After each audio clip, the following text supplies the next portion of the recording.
अगर आप भी चाहते हैं राणा प्रताप ऑफिशियल के सारे ऑडियो वीडियो आप तक पहुंचे, तो हमारे चैनल को सब्सक्राइब करें और बेल आइकन जरूर दबाएं। धन्यवाद। बोला बोला देवघर वाले बाबा की।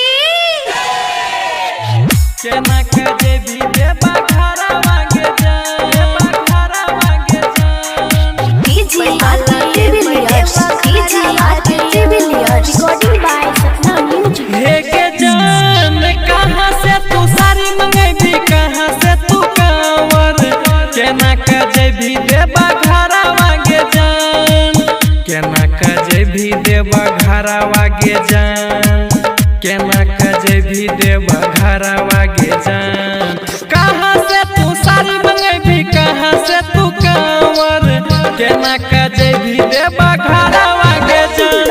रे जान धमधा से हम सारी मंगेबे पूर्णिया से कावर, पैदल जेबै देवा घरवा रे जान, पैदल जेबै देवा घरवा रे जान, पैदल जेबै देवा घरवा रे जान।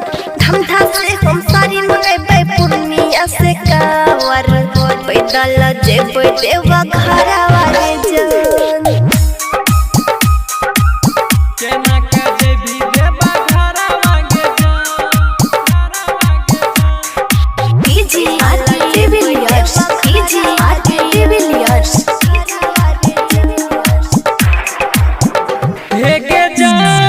कौन रंग के साड़ी रहतो, कौन रंग के कांवर, कौन रंग रहतो तो हर चूड़ी आगे जान, कौन रंग रहतो तो हर चूड़ी आगे जान, कौन रंग रहतो तो हर चूड़ी आगे जान। कौन रंग के साड़ी रहतो, कौन रंग के कांवर, कौन रंग रहतो तो हर चूड़ी आगे जान। रे जान पिया रंग के साड़ी रहते, लाले रंग के कावर, हरा रंग रहते मोरा चूड़िया रे जान, हरा रंग रहते मोर चूड़िया रे जान, हरा रंग रहते मोर चूड़िया रे जान। पिया रंग के साड़ी रहते, लाले रंग के कावर, हरा रंग रहते मोर चूड़िया रे जान।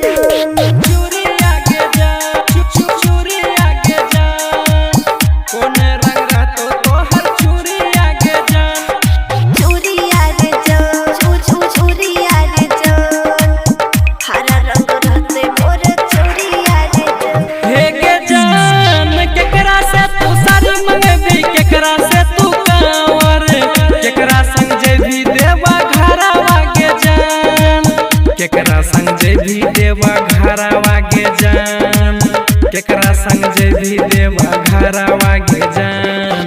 केकरा से तू साड़ी मंगेबी, केकरा से तू कांवर, केकरा संग जेबी देवा घरवा गे जान।